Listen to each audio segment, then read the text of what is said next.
Republicans are keeping up their track record of doing absolutely nothing about job creation, what they were ostensibly elected to do, but they're doubling down on another really important problem facing the country: national public radio.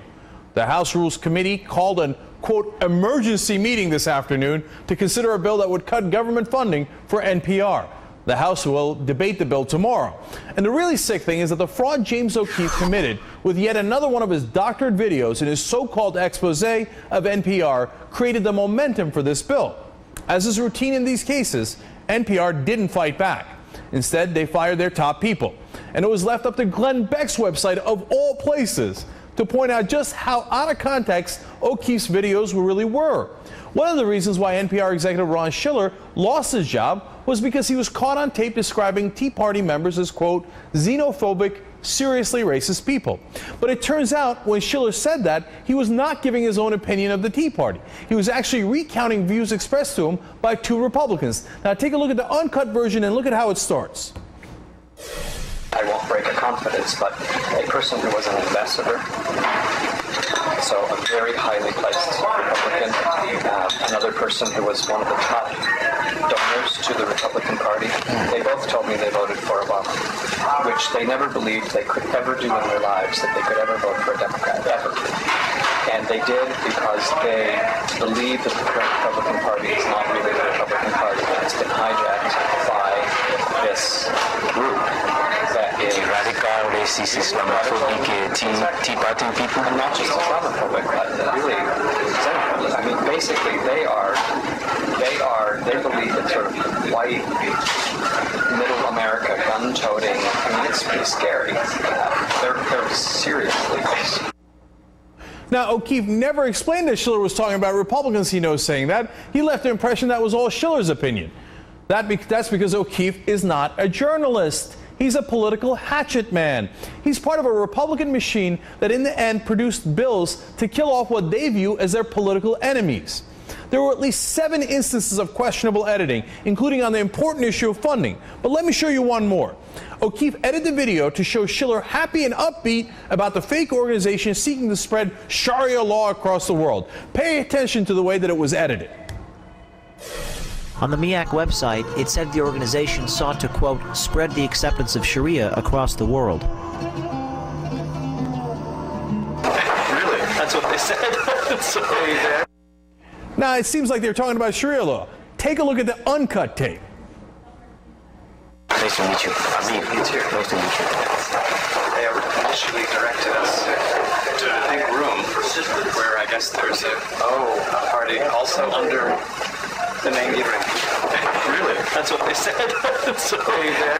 You see that? It had nothing to do with Sharia law. They were joking around about the reservation.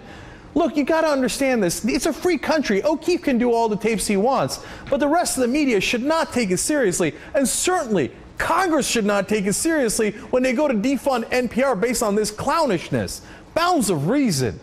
Now, my next guest is trying to reason with his colleagues in Congress, imploring them not to defund NPR, especially when the rationale is a deceptively edited video put together by a guy who specializes in those political hit jobs. Congressman Earl Blumenauer of Oregon joins me now. Congressman, what's the current status now? How likely is this to pass the House? Well, based on what we saw previously with the continuing resolution, it's very likely. It's doubtful that the Republican leadership would have rushed this to the floor, violating their own rules for 72 hours notice with an emergency meeting of the Rules Committee, unless they were fairly confident that it would in fact pass. Congressman, do you think this is part of a coordinated campaign? Do you think that, they know that O'Keefe is going to do these videos? O'Keefe knows what their agenda is, and then it gets repeated on places like Fox News. But you got to give credit to Beck's website here, The Blaze, which defunct this. And let me tell you something. It's amazing that it's so bad that even Beck's website is like, no, that's totally edited. But do you think it's part of the whole machinery of going after places like NPR? Well, there's no question about it. People they have an agenda. It's aggressive. And in fact, the proposal that we're voting on tomorrow goes beyond just defunding NPR.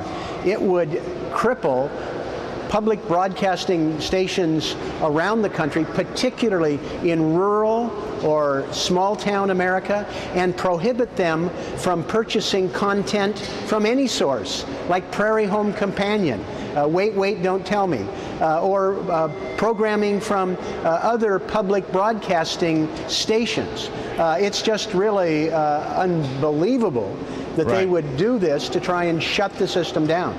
All right, and I want to be clear, the Blaze is not part of Fox News, so I just wanted to clarify that based on what I said earlier. Congressman, real quick, last question for you. Do you think the Senate or the White House will eventually stop this, or is there any chance that NPR actually gets defunded? I think there's very likely to be a strong pushback. The overwhelming majority of the American public support keeping the funding as it is or even increasing it. In fact, 2/3 of Republicans support keeping funding or increasing it. I think that they may have bitten off more than they can chew. I certainly hope the Senate and the White House pushes back. The American public deserves it, and I think this is a case where these people have just reached too far. All right, Congressman Earl Blumenauer, thank you for your time tonight. We appreciate it.